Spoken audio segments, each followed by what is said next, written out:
Saya berbangga dapat bersama-sama membantu membina Masjid Nurul Islamiah Sungai Chio, Rawang. Infak anda bukan saja akan disalurkan untuk pembinaan semula Masjid Nurul Islamiah Sungai Chio, Rawang, tetapi infak anda juga akan disalurkan ke dana pembinaan dan pengurusan Ma'had Tahfiz Sains Fatimah Az-Zahra Gombak. Fastabiqul khairat. Masya Allah, tabarakallah. Macam mana kita nak muliakan bulan Zulhijjah dengan amalan berinfak, dan untuk berkongsi tentang hal ini bersama-sama kita secara langsung dari Makkah Al-Mukarramah yang baru saja menunaikan rukun hajinya, Ustaz Syed Abdul Kadir, Duta Pertubuhan Mihrab. Assalamualaikum Ustaz. Waalaikumsalam warahmatullahi wabarakatuh. Masya Allah. Kif hal Ustaz? Sihat? Alhamdulillah, alhamdulillah. Ya. Macam mana ibadah baik, haji? baik sakit tekak. Ya, biasalah tu kan Ustaz. Insya-Allah, alhamdulillah. Alhamdulillah. Alhamdulillah, Masya Allah. Seronok dapat kata orang bersua muka dengan Ustaz pada hari ini, walaupun dalam kesibukan dan kepenatan. Nampak tu muka lelah tu, muka letih tu menunaikan haji. Tapi Masya Allah, Ustaz juga bersama kita pada pagi ini. Masya Allah. Ni Ustaz, saya nak ceritakan tentang macam mana kita nak muliakan bulan Zulhijjah ni kan. Apakah benar sebenarnya bahawa bulan Zulhijjah ni adalah hari yang paling terbaik untuk kita beribadah? Okey, bismillah, alhamdulillah, salatu wassalamu ala sayyidina Rasulullah. Ana ada juga seluruh warga Assalamualaikum Tiba Al-Hijrah. Alhamdulillah. Kalau ditanya apakah benar, jawapannya ya benar, sebab ada dalam Al-Quran. Dalam Al-Quran Allah SWT nyatakan, ba'da a'udzubillahi minasyaitanirrajim, bila Allah Taala ceritakan tentang bilangan bulan dalam setahun ada 12 kan. Lepas tu Allah Taala sebutkan minha arba'atun hurum. Daripada 12 itu ada 4 bulan yang dipanggil sebagai bulan haram. Dan bulan-bulan haram ini, salah satu yang disebutkan oleh Allah SWT adalah fala tazlimu fihinna anfusakum. Jangan kalian zalimi diri kalian pada bulan-bulan tersebut. Jadi para ulama mengambil hukum daripada ayat ini, mengatakan bahawasanya bulan Zulhijjah ini salah satu daripada bulan yang perlu kita muliakan. Satu bulan, hari itu kita pernah bincang, 1 sampai 10 adalah hari-hari yang paling mulia. Okey, sekarang ni kita dah lepas dah lepas raya pun, dah lepas hari tasyrik pun. Adakah bermakna kemuliaan bulan Zulhijjah tu dah habis macam tu je? Kan dah expired orang kata. No, selagi mana ada bulan Zulhijjah ini, bermakna kita masih lagi berada dalam bulan yang dimuliakan oleh Allah Subhanahu Wa Taala, iaitu bulan yang dipanggil sebagai bulan haram. Jadi apa saja yang kita mampu buat, kita usahakan. Antara bulan-bulan haram yang berturut-turut Zulkaidah, Zulhijjah dan juga Muharram ini, Zulhijjah dia ada kelebihan sebab di sana ada yang dipanggil sebagai hari Arafah. Di sana ada yang dipanggil sebagai hari Aidil Adha. Di sana ada yang dipanggil sebagai hari-hari tasyrik. Kan? Jadi dia ada kelebihan-kelebihan yang tertentu. Okey, hari-hari ini semua dah terlepas dah lah. Kan? Hari 9 Zulhijjah dah lepas, 10 dah lepas, 11, 12, 13. Semua dah habis. Okey, settle. Tapi adakah bermakna kita boleh biarkan macam tu je? Tak boleh lah. Sebab kita tahu yang dikira dalam Islam yang paling baik sekali amalan adalah bila kita dapat mengekalkannya. Kan adwamuha wa in qalla, berterusan walaupun sedikit. So kalau nak tengok 10 hari pertama bulan Zulhijjah tu kita lulus ke tidak, salah satu caranya adalah kita tengok amalan-amalan tu kita boleh teruskan tak selepas daripada 10 Zulhijjah. Bermula daripada hari ini kita cek macam mana dengan amalan-amalan kita. Tak kira lah amalan apa pun puasa sunat kita, puasa sunat dah boleh mula buat dah, puasa hari putih. Kan 14, 15 dan 16 hari bulan. Macam tu juga dengan bacaan Quran kita, sedekah kita dan sebagainya. Masya Allah, tabarakallah. Ustaz, Yelah, mungkin ada kalangan kita mungkin tak mampu nak tunaikan haji dan masih belum direzekikan lagi untuk menunaikan haji kan. Selain daripada kita berpuasa dan sebagainya, apa lagi amalan-amalan dan ibadah yang boleh kita tambah terutama di bulan Zulhijjah ini insya-Allah? Okey, dalam Quran bila Allah SWT nyatakan fala tazlimu fihinna anfusakum, masuk ke situ yang paling besar sekali adalah menjauhi maksiat sebenarnya. Jangan melakukan dosa, sebab zalimi diri ni salah satu dia punya perkara yang paling besar sekali bila kita zalimi diri kita adalah bila kita melakukan dosa-dosa. So itu yang antara benda paling besar sekali. Tapi selain daripada itu juga, zalimi diri kita adalah bila masa-masa yang terluang kita biarkan begitu saja. Kita tak penuhkan dengan amal ibadat. So amal ibadat ni tak mesti pergi haji. Kan, amal ibadat ni apa sajalah zikrullah, kita berselawat pada Nabi SAW, kita berpuasa sunat, kita bertakbir, kita berzikir, kita tolong menolong, kita buat baik pada ibu bapa, buat baik pada jiran, semua tu termasuk kan. Apa saja kita buat, kita niatkan ini amalan bulan Zulhijjah ni. Bulan Zulhijjah ni amalan dia dilipat gandakan. Allah Taala suka, Allah muliakan, maka aku pun muliakan juga. Jadi kita pun buat semua perkara tu dengan niat memuliakan apa yang dimuliakan oleh Allah Subhanahu Wa Taala. Antara yang paling besar sekali adalah amalan bersedekah. So, amalan bersedekah pun kita terus melakukan sebab kita memuliakan bulan yang dimuliakan oleh Allah Subhanahu Wa Taala. Masya Allah, tabarakallah. Perkongsian yang memang begitu-begitu Masya Allah dan sangat-sangat berguna. Tapi mungkin Ustaz kalau boleh kongsikan pada kita kan sebenarnya apakah amalan sedekah yang boleh memberi manfaat yang berterusan hatta bila kita dah kat liang lahat sekalipun? Okey, salah satu daripada sedekah yang paling afdal sekali adalah sedekah yang berbentuk jariah, yang berterusan.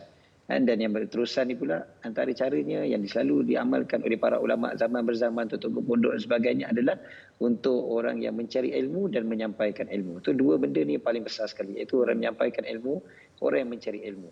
Jadi antaranya kita boleh tolong adalah melalui pertubuhan mihrab yang ada datang dengan kempen membangunkan aset-aset Islam melalui institusi masjid dan juga tahfiz. Kita sedia maklum masjid dan tahfiz adalah institusi yang rapat dengan kita. Jadi sekarang ni Mihrab fokus bantu kumpulkan dana pembinaan Masjid Nurul Islamiyah Sungai Curawang dan juga pembinaan Tahfiz Sains Fatimah Az-Zahra di Gombak. Dan yang pertamanya Masjid Nurul Islamiyah Sungai Curawang kita dah banyak kali pun ceritakan tentang keuzurannya yang memang mereka memerlukan sangat-sangat masjid yang baru. Jadi Masjid Nurul Islamiyah ni dia lantik pertubuhan Mihrab untuk kumpulkan dana bagi pembinaan masjid. Jadi kita pun membantu masjid tersebut dengan terus menghulurkan bantuan kita melalui pertubuhan mihrab. Begitu jugalah Mak Tahfiz Sains Fatimah Az-Zahra yang masya-Allah memang Mak Tahfiz yang sangat bagus, yang selalu dapat skor 100% bila diaudit. Masya-Allah sekolah ni memang masya-Allah, tapi masih lagi menyewa di rumah kedai. Jadi kita sangat-sangat memerlukan dana untuk membina ataupun membeli bangunan yang baru, membina bangunan yang baru sebenarnya kan. Jadi kita sangat-sangat memerlukan. Jadi kita tengoklah kalau kita nak kata akhir tahun dengan bulan Zulhijjah, biarlah kita tamatkan tahun ini dan kita berinfak dengan tempat yang terbaik, antaranya adalah melalui kita berinfak melalui pertubuhan mihrab. Masya Allah.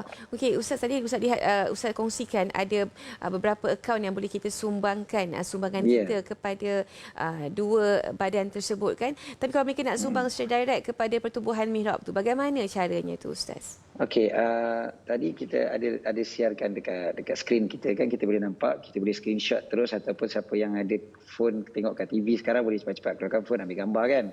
Siapa yang tengok dekat Facebook boleh screenshot terus. Ada sumbangan melalui akaun-akaun bank yang tertera, ada juga sumbangan melalui infakmihrab.com, ataupun kalau nak direct, nak tengok sendiri dan sebagainya, boleh terus hubungi WhatsApp yang tertera juga 011196328876 kan, ataupun boleh tengok juga dekat laman sosial Facebook Pertubuhan Mihrab kan. InsyaAllah kita boleh ikuti perkembangan daripada masa ke masa kempen yang dijalankan. Jadi memang ada sajalah update kat situ insya-Allah. So buka saja infakmihrab.com ataupun buka Facebook Pertubuhan Mihrab ataupun Instagram Mihrab HQ. Dekat situ tu insya-Allah kita boleh tengok apa perkembangan terkini, apa sumbangan-sumbangan kita tu. Bukan sumbangan kita tu tidak akan terbiar begitu saja, tak akan jadi sia-sia insya-Allah. Kan kita akan usahakan sedaya upaya insya-Allah, Pertubuhan Mihrab akan usahakan untuk salurkan kepada dua institusi yang sangat penting, institusi masjid dan juga institusi tahfiz. Yang untungnya siapa yang melalui Pertubuhan Mihrab ni, dia dapat straight kepada kedua-dua institusi yang sangat penting ni. Kan sebab kadang-kadang kita pun nak pilih, kita kata RM10 ni aku nak bagi pada masjid ke nak bagi pada tahfiz. Okey, bagi pada Pertubuhan Mihrab, insya-Allah Pertubuhan Mihrab akan uruskan untuk kedua-dua institusi ni, pada masjid dan juga tahfiz. Mudah-mudahan akhir Zulhijjah ataupun akhir tahun kita ni, bulan Zulhijjah ni kan akhir tahun, biarlah kita habiskan dengan penamat yang baik. Kan ada dalam hadis, al-amal bi khawatimiha, amalan-amalan dikira pada penghujung-penghujungnya. Semalam saya dengar tazkirah daripada Syekh Zainal Asri, beliau katakan antara perkara yang perlu diperhatikan oleh jemaah haji adalah hari terakhir berada di Mekah ataupun di Madinah. Hari terakhir maknanya bila nak fly balik ke Malaysia tu, tengok macam mana keadaan kita pada hari terakhir, kerana amalan-amalan dikira pada penghujung. Kan? Jadi hati kita macam mana ketika hari terakhir tu. Jadi begitu jugalah dengan tahun ini, tahun 1443 43 ini dah nak habis sangat-sangat. So penghujungnya bagaimana? Biarlah penghujungnya kita sudahi dengan kesudahan yang baik, dengan berinfak terus melalui infakmihrab.com. Ustaz, terakhir Ustaz, nak ambil barakah daripada orang yang baru selesaikan haji ni, yang berada di Tanah Suci Mekah di hari Jumaat ini, nak minta doa Ustaz buat kita semua insya-Allah, dan juga pada semua penginfak yang menderma kepada pertubuhan mihrab insya-Allah. Bismillah, alhamdulillah, salatu wassalamu ala sayyidina Rasulullah wa ala alihi wa sahbihi wa mawala. Ya Allah, kurniakanlah balasan yang terbaik untuk mereka yang telah berinfak. Ya Allah, kurniakan balasan untuk kami semua dan kurniakanlah kami agar kami dapat menziarahi rumah-Mu, dapat menziarahi Rasulullah sallallahu alaihi wasallam tahun demi tahun. Biarlah kami dan keluarga kami semuanya menjadi makin rapat dengan Nabi sallallahu alaihi wasallam. Biarlah kami sentiasa menjadi tetamu dan tetamu Rasulullah sallallahu alaihi wasallam. Ya Allah, kurniakanlah bagi mereka yang berinfak balasan yang berlipat kali ganda, bukan sahaja di dunia, bahkan di akhirat nanti. Jadikanlah mereka dapat berkumpul bersama dengan Nabi Muhammad sallallahu alaihi wasallam di padang mahsyar nanti dan dapat masuk ke syurga bersama dengan Nabi sallallahu alaihi wasallam. Allahumma amin. Wa sallallahu alaihi wasallam Muhammad wa ala alihi wasallam. Alhamdulillahirabbil alamin. Amin. Jazakumullah khairan jazak buat Ustaz Abdul Qadir Al-Jufri. Semoga terus Allah pelihara, dia berikan kesihatan yang baik, dapat melakukan ibadah dengan sempurna di sana insya-Allah. Sampaikan salam kami kepada Nabi Muhammad sallallahu alaihi wasallam bila Ustaz berada di Nabawi nanti insya-Allah. Assalamualaikum Ustaz. Waalaikumsalam warahmatullahi wabarakatuh. Baiklah, kita nak berhenti rehat seketika, kembali lagi selepas ini dalam Assalamualaikum. Jangan ke mana-mana. Saya berbangga dapat bersama-sama membantu membina Masjid Nurul Islamiah Sungai Chio, Rawang. Bersempena bulan Zulhijjah ini, ayuh kita kejar pahala berganda dengan berinfak ke kempen Infak Mihrab oleh Pertubuhan Mihrab, di mana infak anda bukan saja akan disalurkan untuk pembinaan semula Masjid Nurul Islamiah Sungai Chio, Rawang, tetapi infak anda juga akan disalurkan ke dana pembinaan dan pengurusan Ma'had Tahfiz Sains Fatimah Az-Zahra Gombak. Fastabiqul khairat.